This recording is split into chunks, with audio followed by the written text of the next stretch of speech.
सुप्रभात बच्चों। आज वसंत भाग 2 का तीसरा पाठ हिमालय की बेटियां, जिसके लेखक हैं नागार्जुन वैद्यनाथ मिश्र। इनका उपनाम है नागार्जुन। आज हम इस पाठ को पढ़ेंगे और इसकी व्याख्या करेंगे। तो ये पाठ नागार्जुन द्वारा लिखा गया है। नागार्जुन जो कि नदियों को देखते हैं, नदियों को हिमालय की बेटी उन्होंने कहा है। वह नदियों के स्वरूप को देखते हैं। समतल मैदानों में किस तरह से विशाल नदियां बहती हैं, जिसका एक किनारे से दूसरे किनारे तक, एक छोर से दूसरे छोर तक देखना, बहुत विशालकाय रूप देखना, जो कि बड़ा भयावह लगता है। वही नदियां जब वैद्यनाथ जी हिमालय की यात्रा करते हैं तो देखते हैं वो नदियां जहां से उनका उद्भव होता है एक धारा के रूप में निकलती हैं, एक छोटी सी धारा के रूप में निकलती हैं। तो लेखक को विश्वास ही नहीं होता कि इतनी छोटी सी नदियां जो हिमालय से भी छोटे स्वरूप में दिखती हैं, वो समतल मैदानों में आकर इतना बड़ा रूप कैसे धारण कर लेती हैं। तो हिमालय के इन्हीं बेटियों का वर्णन इस पाठ में नागार्जुन जी ने किया है। तो आइए हम इस पाठ को देखते हैं। ये पाठ हिमालय की बेटियां। अभी तक मैंने उन्हें दूर से देखा था, बड़ी गंभीर, शांत, अपने आप में खोई हुई लगती थी। लेखक यहां पे कह रहा है अभी तक, अभी इसके पहले जब लेखक हिमालय की यात्रा करता है तो वहां जाने के बाद लेखक को अजीब सा लगता है। तो लेखक इस बात का जिक्र कर रहा है कि अभी तक मैंने उन्हें दूर से देखा था। इसके पहले लेखक ने इन नदियों को दूर से ही उनके दर्शन किए थे, दूर से ही उस नदियों को देखा था। तो दूर से देखने पे नदियां कैसी लगती थी? बिल्कुल गंभीर, एकदम सीरियस, गंभीर, शांत, बिल्कुल शांत बहती हुई, अपने आप में ऐसी लगती थी कि अपने आप में खोई हुई है, एकदम शांत। संभ्रांत महिला की भात। संभ्रांत महिला मतलब कि समझदार महिला, या कह सकते हैं कि जो एक अनुभवी या समझदार महिला की तरह ही प्रतीत होती थी, ऐसी दिखाई पड़ती थी। उनके प्रति मेरे दिल में आदर और श्रद्धा के भाव थे। उन नदियों के प्रति जो लेखक ने पहले देखा था, उनको गंभीर, शांत इस स्वरूप में देखा था, उनके प्रति लेखक के मन में काफी सम्मान, आदर था, आदर और सम्मान था, श्रद्धा, सम्मान। माँ और दादी, मौसी और मामी की गोद की तरह उनकी धारा में डुबकियां लगाया करता। डुबकियां लगाना मीन्स स्नान करना या नहाना। तो जिस तरह से कोई छोटा सा बच्चा अपने माँ, दादी और मौसी, मामी की गोद में खेलता है, खेलते हुए प्रसन्नता का अनुभव करता है, ठीक उसी प्रकार से लेखक उस गंगा की धारा या जो नदियां हैं उनकी धारा में नहाते हुए ठीक उसी प्रकार से अनुभव करता है जैसे कोई छोटा बच्चा अपनी माँ, मामी, दादी के गोद में खेलते हुए अनुभव करता है। जितना अच्छा लगता है उसको, बच्चे को, ठीक उसी प्रकार से वही अनुभव लेखक कर रहा है। परंतु इस बार जब मैं हिमालय के कंधे पर चढ़ा तो वे कुछ और रूप में सामने थी। अब लेखक जब हिमालय की यात्रा कर रहा है, हिमालय की चोटियों पर पहुंचता है, हिमालय की ऊंचाइयों पर पहुंचता है, तो उसने क्या देखा? उनको कुछ अलग ही स्वरूप देखा। उन नदियों का बिल्कुल अलग रूप देखा। मैं हैरान था। लेखक को इस बात का आश्चर्य हो रहा है, आश्चर्य था कि दुबली पतली गंगा, यही यमुना, यही सतलुज समतल मैदानों में उतरकर विशाल कैसे हो जाती हैं। तो ये सब नदियों के नाम हैं, गंगा, यमुना, सतलुज, ये सब नदियां हैं।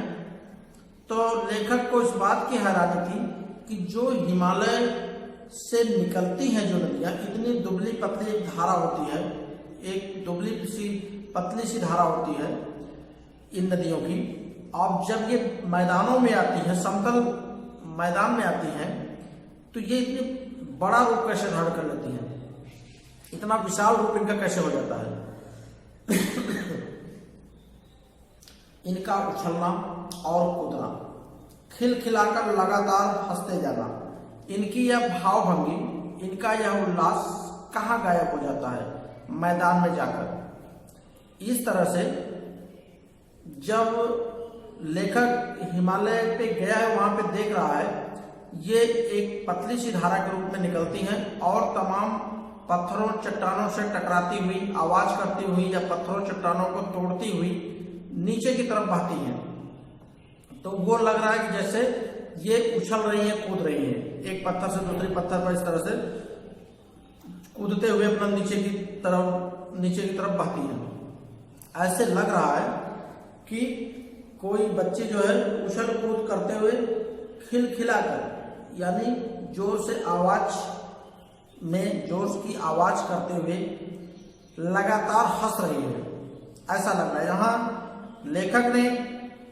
मानवीकरण किया है, लेखक ने इन प्रकृति के इन सुंदरता को या नदियों का मानवीकरण किया है। जिस तरह से मनुष्य या एक लड़की मतलब इस तरह से उछलती कूदती और प्रसन्न चित्त होती है, ठीक उसी प्रकार से नदियों के इन धाराओं को लेखक ने माना है। उनकी यह भावभंगी, इनका यह उल्लास कहाँ गायब हो जाता है, मैदान में जाकर। जिस तरह से उनकी भावभंगिमा होती है, जिस तरह से उनके हाव भाव पहाड़ों में होती हैं, जहां से उनका उद्भव होता है, जहां से निकलती हैं, जिस प्रकार वहां उनके प्रसन्नचित्त होती हैं, उल्लास का मतलब प्रसन्नचित्त या प्रसन्नता, ये प्रसन्नता समतल मैदानों में पहुंचकर कहाँ गायब हो जाता है। समतल मैदानों में ये प्रसन्नचित्त क्यों नहीं रहती। किसी लड़की को जब मैं देखता हूँ, किसी कली पर जब मेरा ध्यान अटक जाता है, तब भी इतना कौतूहल और विस्मय नहीं होता जितना कि इन बेटियों की बाल लीला देखकर। यहाँ पे लेखक कह रहा है कि जब मैं किसी लड़की को खेलते हुए देखता हूँ या किसी कली को फूल बनने से पहले की जो स्थिति कली है उसको देखता हूँ, हाँ, जब मैं उसको कली को या किसी लड़की को देखता हूँ तो मेरा ध्यान अटक जाता है, तो मैं उसको देखता हूँ, उसकी लगातार उसको एक जगह एकाग्रचित्त होकर देखता हूँ। लेकिन तब भी उस समय भी हमें इतना कौतूहल, इतना मतलब कि कौतूहल, उत्सुकता और विस्मय नहीं होता और आश्चर्य नहीं होता जब मैं किसी कली या किसी लड़की को खेलते हुए देखता हूँ या किसी कली को फूल बनते हुए देखता हूँ। तो लेखक को उतना आश्चर्य उस समय भी नहीं होता, उतनी उत्सुकता नहीं होती जितना कि इन बेटियों की बाल लीला को देखकर। यहाँ लेखक मान रहा है कि जब ये नदियां हिमालय से निकल रही हैं तो वहां पे जिस प्रकार से प्रसन्नचित्त होकर के इधर उधर उछल कूद करती हुई ऊपर से नीचे की तरफ बहती हैं, ऐसे लग रहा है कोई लड़की जैसे प्रसन्नचित्त होकर के उछल कूद कर रही है। तो लेखक कह रहा है कि उतना आश्चर्य मुझे वहां था जितना कि मैं किसी लड़की और किसी कली को देखकर आश्चर्यचकित नहीं होता हूं। कहां ये भागी जा रही हैं, वह कौन लक्ष्य है जिसने इन्हें बेचैन कर रखा है। अब यहाँ पे लेखक के मन में ये प्रश्न उठता है कि ये आखिर भाग कर कहाँ जा रही हैं, इन नदियों का मंजिल क्या है, कहाँ जाना चाहती हैं और कौन ऐसा लक्ष्य है, कौन इनका ऐसा मकसद है, मंजिल है जो इन्हें बेचैन कर रखा है कि यहाँ से निकल कर वहां पहुंचना चाहती हैं अपनी मंजिल तक। अपने महान पिता का विराट प्रेम पाकर भी अगर इनका हृदय अतृप्त ही है तो वह कौन होगा जो इनकी प्यास मिटा सकेगा। यहाँ पे लेखक कह रहा है कि एक विशालकाय हिमालय जहां से इनका जन्म होता है, जहां से ये निकलती हैं, इतना विराट हिमालय के प्रेम को पा करके भी अगर ये संतुष्ट नहीं है, अतृप्त, यानी जिनकी इच्छा पूरी ना हो, जिनकी तृप्ति ना हो, जिनके मन की हृदय की तृप्ति ना हो, इच्छा पूरी ना हो, ऐसा हिमालय, विराट हिमालय कि जो प्रेम का सागर है, या कह सकते प्रेम का एक बहुत बड़ा भंडार है, अगर इनके प्रेम को पा करके भी ये नदियां संतुष्ट नहीं है, उनको छोड़कर कहीं और इनकी कोई मंजिलें कहीं और जा रही हो, तो आखिर वह कौन होगा जो इनकी प्यास को बुझाएगा, या इनको मतलब कि इतना ज्यादा प्रेम देगा, इतना ज्यादा प्रेम करेगा जो उनकी प्यास मिट सके। बर्फ, जली नंगी पहाड़ियां, छोटे छोटे पौधों से भरी घाटियां, बंधुर और आदित्यकाएं, सरसब्ज उपत्यकाएं, ऐसा है इनका लीला निकेतन। इस तरह से जो कि किसी पहाड़ या किसी पर्वत पर जो वहां की स्थिति है उसका वर्णन लेकर कर रहा है कि पहाड़ों पे बर्फ से ढकी हुई पहाड़ों की चोटियां, पहाड़ों पे बर्फ से ढकी हुई चोटियां, जली नंगी पहाड़ियां, कुछ ऐसी पहाड़ियां हैं जिन पे कोई पेड़ पौधे नहीं हो, नंगे खड़े हों, छोटे छोटे पौधों से भरी हुई घाटियां, और पहाड़ों की जो घाटियां हैं छोटे छोटे पेड़ पौधों से हरी भरी घाटियां भरी हुई हैं, बंदुर, आदित्यकाएं, ये सब मतलब कि अलग अलग प्रकार के कुछ वहां के पौधे हैं जो पहाड़ों पे उगते हैं, बंदूर, आदित्यकाएं, सरसब्ज उपत्यकाएं, ये सब इस तरह से एक बगीचे के रूप में, एक छोटे से वन उपवन के रूप में वहां पे मौजूद है। ऐसा है इनका लीला निकेतन। इस तरह से इनका खेल है, इस तरह से नदियों का इस तरह से खेल होता है कि इनके वहां से गुजरने से ये सारी चीजें हरी भरी घाटियां, आदित्यकाएं, सरसब्ज, ये तमाम प्रकार से ये सारी चीजें वहां पे हरे भरे हो जाते हैं। इस प्रकार से इनका एक खेल है।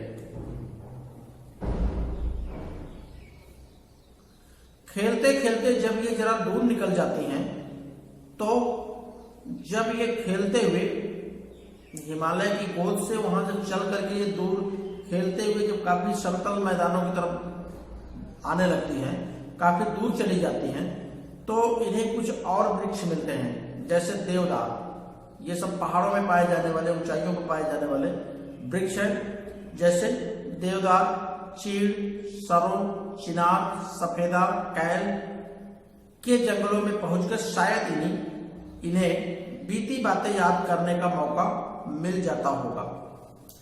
इस तरह से जब ये दूर निकल जाती है, इन पेड़ों के करीब आ जाती हैं। ये पेड़ ऊंचाइयों पे होते हैं लेकिन चोटी पे नहीं होती, चोटियों से काफी नीचे, या एक तरह से कह सकते हैं हिमालय के तली में, हिमालय की जहां से है उस तरह से जहां ऊंचाई है थोड़ा सा, वहां पे ये पेड़ पौधे पाए जाते हैं। ये वृक्ष के नाम है, चीड़, देवदार, ये सब।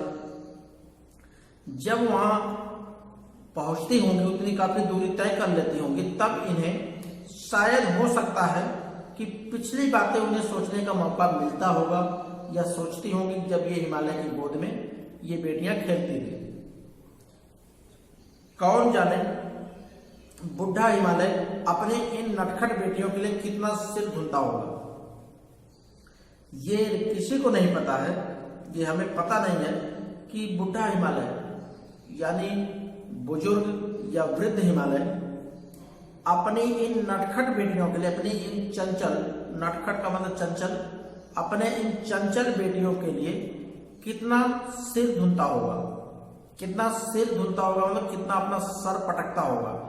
इसलिए पटकता होगा कि इनकी छोटी बेटियां जो कि हिमालय की छत्र छाया में सुरक्षित थी, वो उसकी गोद से निकल करके चंचलतावश पता नहीं कहां जाकर के भटक रही होंगी, कहां जाकर के उन्हें क्या समस्या रही होगी। इस तरह से हिमालय भी अपने सर पटक रहा होगा कि उनकी बेटियां सुरक्षित हैं, कहां पे हैं, कैसे हैं, क्या उनके साथ हो रहा होगा, इसलिए वो परेशान होगा। बड़ी बड़ी चोटियों से जाकर पूछे तो उत्तर में विराट माउंट के सिवाय उनके पास और रखा ही क्या है। जो भी बड़ी बड़ी चोटियां, बड़ी बड़ी ऊंचाइयां हैं हिमालय पे या पर्वतों की, उनसे अगर पूछे कि उत्तर दिशा में जो विशालकाय हिमालय खड़ा है सिवाय उसके और वहां पर कुछ भी मौजूद नहीं है कि जहां ये जाना चाहती हूं। अगला पैराग्राफ देखिए, सिंधु और ब्रह्मपुत्र ये दो बड़ी नदियां हैं। ये दो ऐसे नाम हैं जिनके सुनते ही रावी, सतलुज, ब्यास, चिनाब, झेलम, काबुल, कपिशा, गंगा, यमुना, सरयू, गंडक, कोसी आदि हिमालय की छोटी बड़ी सभी बेटियां आंखों के सामने नाचने लगती हैं। ये दो ही नदियां मुख्य रूप से हैं, सिंधु और ब्रह्मपुत्र। इन दो नदियों से बाकी की जो दूसरी और नदियां हैं वो सब अलग अलग बनकर के अलग अलग रूप में निकली हैं। तो जैसे ही सिंधु और ब्रह्मपुत्र का नाम लिया जाता है, ये किसी व्यक्ति जब इसको सुनता है तो उसके जहन में या उसके दिमाग में दूसरी कई नदियों के नाम आने लगते हैं। दूसरी कई नदियां कौन है?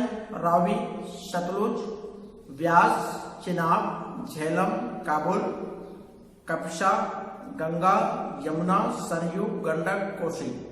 ये सारी नदियां ऑटोमेटिक अपने आप ही उसके दिमाग में आ जाती हैं। ये सब हिमालय की छोटी बड़ी बेटियां हैं जो कि किसी व्यक्ति के आंखों के सामने अपने आप को चीजें दिमाग में आ जाता है, आंखों के सामने दिखने लगती हैं। वास्तव में सिंधु और ब्रह्मपुत्र स्वयं कुछ नहीं है, इनका ज्यादा अस्तित्व नहीं है। सिंधु और ब्रह्मपुत्र का अपने आप में कोई अस्तित्व नहीं है, लेकिन इन्हीं की वजह से इन दूसरी नदियों का जन्म होता है। ये दूसरी नदियां फलती फूलती हैं अलग अलग रूपों में, इसलिए इनका महत्व है। दयालु हिमालय के पिघले हुए दिल की एक एक बूंद न जाने कब से इकट्ठा होकर इन दो महानदियों के रूप में समुद्र की ओर प्रवाहित होती रही है। तो जो हिमालय है वह बड़ा दयालु भी है। एक महान व्यक्ति, जो एक शक्तिशाली या महान व्यक्ति होता है, उसके मन में दया भाव भी होते हैं। तो हिमालय के मन में भी दया है। हिमालय के पिघले हुए दिल की, जैसे किसी का दिल किसी के प्रति पिघलने लगे या उसमें दया भाव दिखाने लगे, तो इस तरह से एक एक बूंद जल की एक एक बूंद न जाने कब से इकट्ठा होकर इन दो महानदियों के रूप में समुद्र की ओर बहता रहा है। प्रवाहित होता रहा है मतलब बहता रहा है। उनकी मतलब नदियों के इन दो महानदियों के माध्यम से हिमालय से उसका हृदय पिघल करके एक एक बूंद के रूप में ये दो महानदी के रूप में ये धारा या जल जाकर के समुद्र में मिलता रहा है, समुद्र में बहता रहा। कितना सौभाग्यशाली है वह समुद्र जिसे पर्वतराज हिमालय की इन दो बेटियों का हाथ पकड़ने का श्रेय मिला। तो वह समुद्र बहुत ही सौभाग्यशाली है, बहुत ही किस्मत वाला है। क्यों? क्योंकि हिमालय की दो जो चंचल बेटियां या हिमालय की जो चंचल बेटियां हैं, ये सब उस समुद्र से प्रेम करती हैं। प्रेम क्यों करती हैं? क्योंकि इनकी जो धारा है, जब ये हिमालय की गोद से निकलती हैं तो वो जा करके समुद्र में मिलती हैं। इस तरह से यहाँ लेखक ने इसका मानवीकरण किया है। ये बताया है कि मान लो कि नदियां हिमालय की बेटी हैं और वह जा करके अपने वहां पे अपने प्रेमी रूपी समुद्र से मिलती हैं, तो वह जिससे मिलती हैं तो वह समुद्र बहुत ही भाग्यशाली है या उस बहुत ही किस्मत वाला है, जो कि हिमालय के इन बेटियों का हाथ पकड़ने का उसे मौका मिला। तो इस तरह से वह उनसे प्रेम करते हैं। जिन्होंने मैदानों में ही इन नदियों को देखा होगा, उनके ख्याल में शायद ही यह बात आ सके कि बूढ़े हिमालय की गोद में बच्चियां बनकर ये कैसे खेला करती हैं। तो यहाँ पे लेखक कह रहा है कि जो सिर्फ मैदानों में इतनी विशाल रूप इनका नदियों का देखा होगा, वो इस बात का शायद उसके मन में ख्याल नहीं आएगा कि बूढ़ा हिमालय की गोद में ये बच्चियां कैसे खेल सकती हैं। इतना विशाल नदी हिमालय में कैसे समाहित हो सकता है, कैसे हिमालय बूढ़े हिमालय की गोद में खेली होंगी कभी, क्योंकि उनके छोटे रूप को अगर जो व्यक्ति नहीं देखा होगा, हिमालय में जाकर नहीं देखा होगा, तो वह इसका अनुभव नहीं कर सकता। माँ बाप की गोद में नंग धड़ंग होकर खेलने वाली इन बालिकाओं का रूप पहाड़ी आदमियों के लिए आकर्षक भले न हो, लेकिन मुझे तो ऐसा लुभावना प्रतीत हुआ वह रूप की हिमालय को ससुर और समुद्र को उसका दामाद कहने में कुछ भी झिझक नहीं होती। यहाँ पे लेखक कह रहा है कि जो लोग पहाड़ों में रहते हैं, जहाँ से इस नदियों का उद्भव होता है, उन पहाड़ों में जो लोग निवास करते हैं, जो पहाड़ी लोग हैं, हो सकता है ये उनके लिए आश्चर्य का विषय ना हो। क्यों? क्योंकि वो हमेशा इनको देखती आई है, हमेशा देखते रहते हैं, उनके लिए सामान्य बात होगा। लेकिन जिस तरह से कोई छोटी सी बच्ची अपने माँ बाप के गोद में नंग धड़ंग होकर के एकदम खेलती रहती है, ठीक उसी प्रकार से हमें भी इन नदियों के स्वरूप को हमने भी इसी रूप में देखा कि एक छोटी सी बच्ची के समान ये नदियां अपने पिता हिमालय की गोद में बिंदास नंग धड़ंग इस तरह से खेल रही हैं, छोटे बच्चे के समान। तो ये मुझे काफी आकर्षक लगा, काफी मुझे अच्छा लगा। हो सकता है ये पहाड़ियों के लिए सामान्य बात हो, उन्हें अच्छा ना लगे, लेकिन मुझे तो ऐसा लुभावना प्रतीत हुआ, मुझे इतना अच्छा लगा, या इस तरह से मेरा मन लुभा रहा था, इन पे आ रहा था, प्रतीत हो रहा था कि लेखक कह रहा है कि मैं जो है तुरंत ये मान लिया हिमालय जो है समुद्र का ससुर है और समुद्र जो है हिमालय का दामाद, और ये नदियां जो है हिमालय की बेटी है और समुद्र जो है इन नदियों का पति। इस तरह से मतलब एक रिश्ता कायम कर दिया, इस तरह से महसूस हुआ लेखक। आइए अब आगे देखते हैं अगला पैराग्राफ। कालिदास के विरही यक्ष ने अपने मेघदूत से कहा था, वेत्रवती बेतवा नदी को प्रेम का प्रतिदान देते जाना, तुम्हारी वह प्रेसी तुम्हें पाकर अवश्य ही प्रसन्न होगी। कालिदास की एक रचना है मेघदूत, उसमें कालिदास का जो दुखी यक्ष है, विरही यक्ष, वह अपने मेघदूत से कहता है, मेघदूत का मतलब बादल, मेघ के दूत बादल से कहता है, हे बादल, वेत्रवती, बेतवा नदी का नाम है वेत्रवती, तो उस नदी को प्रेम का प्रतिदान देते जाना, उस नदी को भी थोड़ा अपना प्रेम अर्पित करते जाना। प्रेम कैसे अर्पित करेगा बादल? बादल का प्रेम यह है कि बादल जो बारिश करता है तो थोड़ा सा अपने कुछ बूंदे, अपने बारिश के कुछ पानी या कुछ बूंदे उस वेत्रवती नदी को भी दे देना, प्रेम स्वरूप दे देना। इसको, इस पानी को तुम्हारा प्रेम समझ करके तुम्हारी वह प्रेसी मतलब नदी तुम्हारी वह नदी रूपी जो प्रेमिका है, तुम्हें पाकर अवश्य प्रसन्न होगी। तुम्हारा यह प्रेम पाकर के तुम उसे कुछ पानी दे दोगे, उस पानी के माध्यम से वो कुछ पेड़ पौधे प्रकृति जो हरे भरे हो जाएंगे, तुम्हारा यह प्रेम देख करके वह तुमसे जरूर खुश हो जाएगी। यह बात इन चंचल नदियों को देखकर मुझे अचानक याद आ गई और सोचा कि शायद उस महाकवि को भी नदियों का सचेतन रूपक पसंद था। तो इन चंचल नदियों को जब लेखक हिमालय पर देखता है तो अचानक मेघदूत की वह बात लेखक के मन में आ जाती है, लेखक के जहन में आ जाती है, और वह देखता है कि शायद महाकवि कालिदास ने भी नदियों के सचेतन रूप को देखा होगा और उसे पसंद किया होगा। इसीलिए उन्होंने इस तरह से वर्णन किया है कि जो रूप लेखक देख रहा है हिमालय में पहुंचने के बाद। दरअसल जो भी कोई नदियों को पहाड़ी घाटियों और समतल आंगनों के मैदानों में जुदा जुदा शक्लों में देखेगा, वह इसी नतीजे तक पहुंचेगा। दरअसल इस प्रकार जो भी कोई व्यक्ति इन नदियों को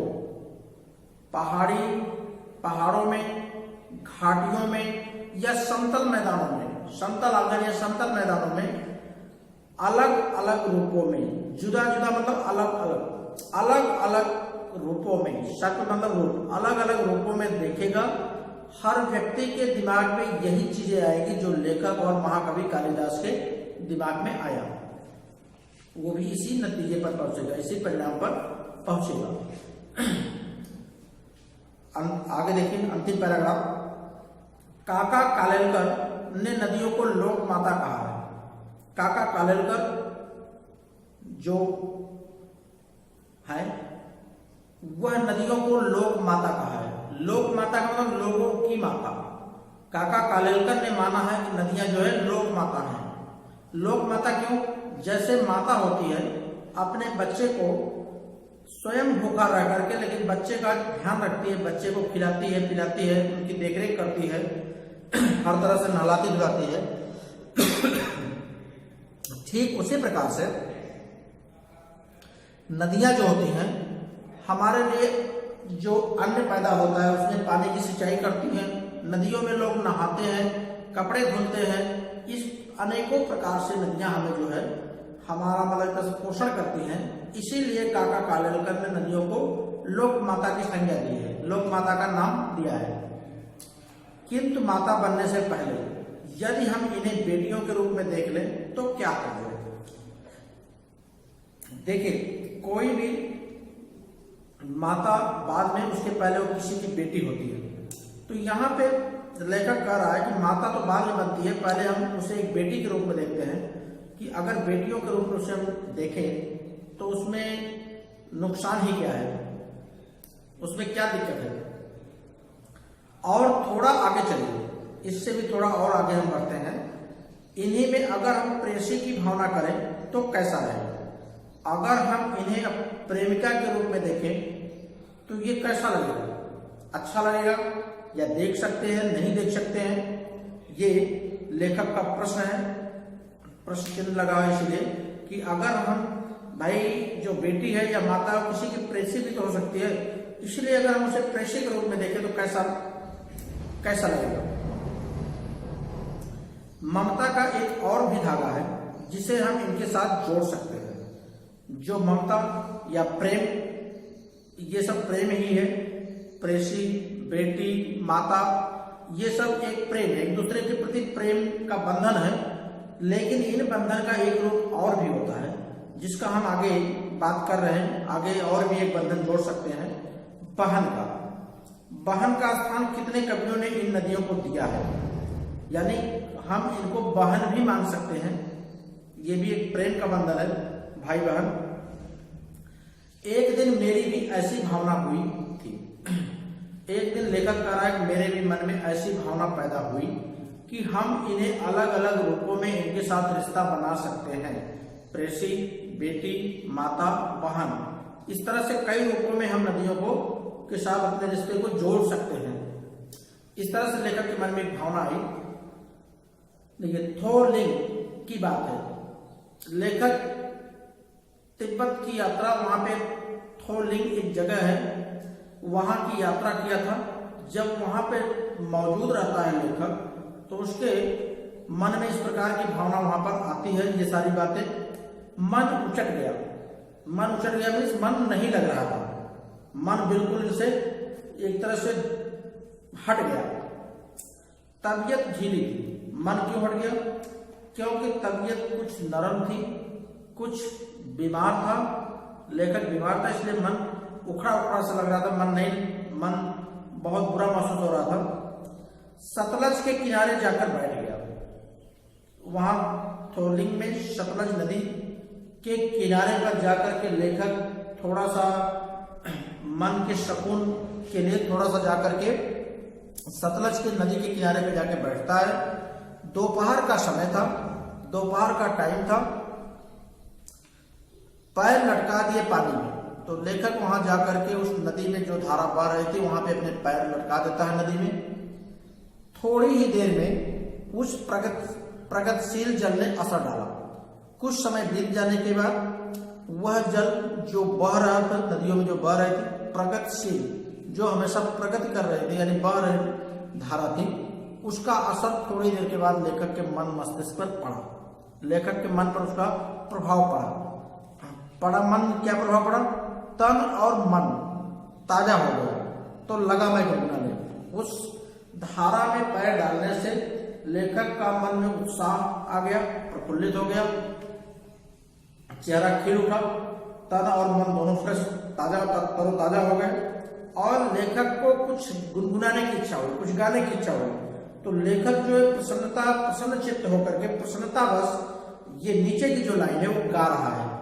उस सतलज नदी के किनारे अपने पैरों को उस धारा में, पानी की धारा में डाल करके ये नीचे की लाइन गा रहा है। जय हो सतलज बहन तुम्हारी, लीला अचरज बहन तुम्हारी, हुआ मुदित मन हटा कुमारी, जाऊं मैं तुम पर बलिहारी।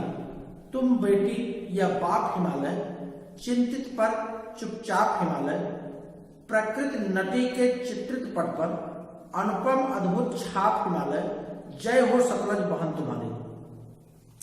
तो यहाँ पे लेखक कह रहा है कि उस सतलज नदी के किनारे पर बैठकर अपने पैर उसमें डाला हुआ है और उसकी बीमारी दूर हो जाती है, उसके मन में उत्साह पैदा हो जाता है, प्रसन्नचित्त हो जाता है मन, और वह उस नदी का गुणगान करने लगता है। कैसे करता है? देखिए, जय हो सतलज बहन तुम्हारी, हे सतलज बहन तुम्हारी जय जयकार हो। लीला अचरज बहन तुम्हारी, तुम्हारी लीला अपरंपार है, तुम्हारी लीला, तुम्हारा खेल बिल्कुल आश्चर्यजनक है। हुआ मुदित मन, मुदित का मतलब था प्रसन्न, मन प्रसन्न हो गया। हटा खुमारी, और सारी निराशा, सारी खुमारी या सारी जो दुख था, सारी बीमारी थी, वह हट गया। जाऊं मैं तुम पर बलिहारी, और मैं तुम्हारे ऊपर अपना सब कुछ न्यौछावर कर दूं। इस तरह मैं प्रसन्न हो गया, प्रसन्नचित्त हूं। तुम बेटी या बाप हिमालय, तुम बेटी हो और तुम्हारा बाप हिमालय है और हिमालय तुम्हारा पिता है। चिंतित पर चुपचाप हिमालय, तुम्हारा पिता हिमालय तुम्हें लेकर के चिंतित है, तुम्हारी देखरेख को लेकर के, या तुम्हें जिस तरह से एक पिता अपनी बेटी के मतलब कि भविष्य को लेकर चिंतित रहता है, ठीक उसी प्रकार से यह हिमालय तुम्हें लेकर के चिंतित